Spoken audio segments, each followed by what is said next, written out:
Hello, children.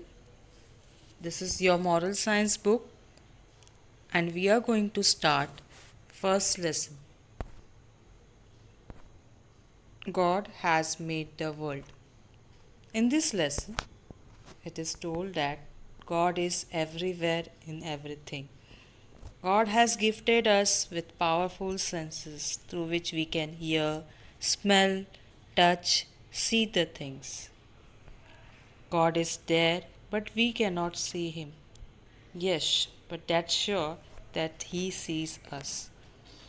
There's a story of Sham and Sita where Sham believed in God but Sita did not, and how Sham make her understand by impressing her with the beautiful picture painted by him, and he explains her through his painting that God is there in this world. Let's start the lesson. God has made this world, everything in the whole world of creation on the earth has been made by Him. But how do we know this? After all, we cannot see God.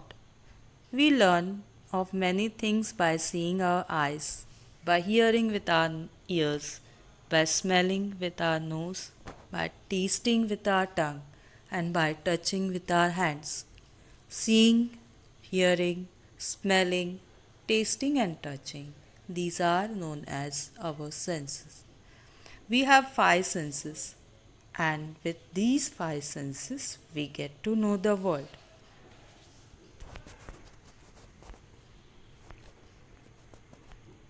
But they cannot help us know everything.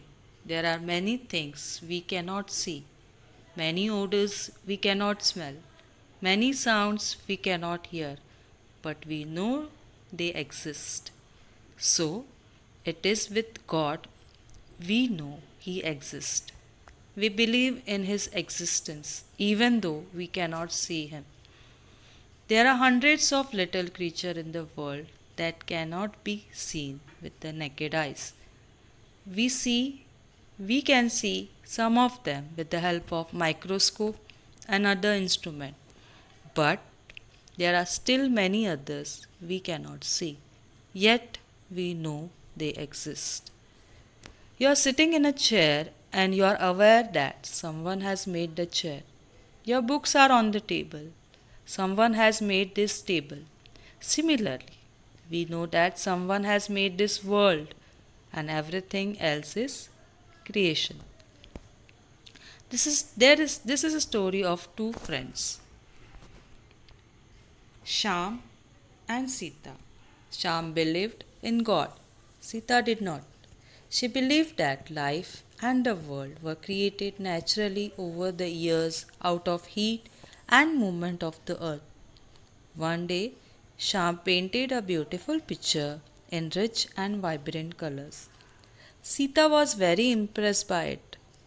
Who made this picture? She asked. Nobody, replied Sham.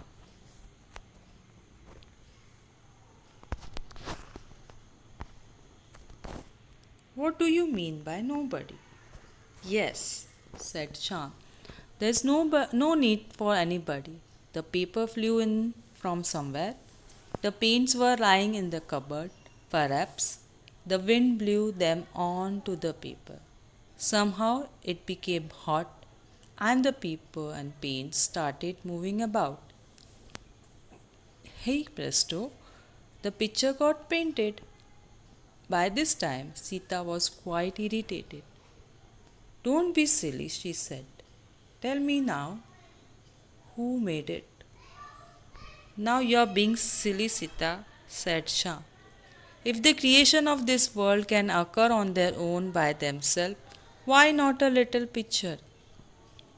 Sita now understood with what Sham was trying to explain. She understood that someone must have made this world and all the life in it. She realized that this must be God.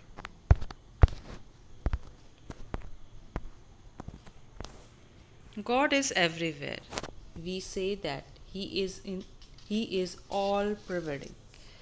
He is in the sky, deep down in the earth, in the ocean. He knows everything. Nothing is hidden from his sight. We may be able to keep something secret from our teachers, from our friends, or even from our parents. But we cannot keep anything secret from God. He knows everything. So, children, what we have learned here, senses cannot always reveal each and every truth of creation. We cannot see God, but God is there. God made this world. God is everywhere in everything. So, what do you think? Is there anything in your house that you believe no one has made? If there was no God, there would be no human bodies to perform any function. Such is the power of God. When do you think of God? Do you thank God for all that He has given to you? So, remember, only God can satisfy our needs. God is kind. We seek God's help always. He will help us. So, where does the God live? It is in our mind. For this, the soul should be kept clean and pure. This means when we pray for God, we should keep our mind clean and pure. God is ready to help us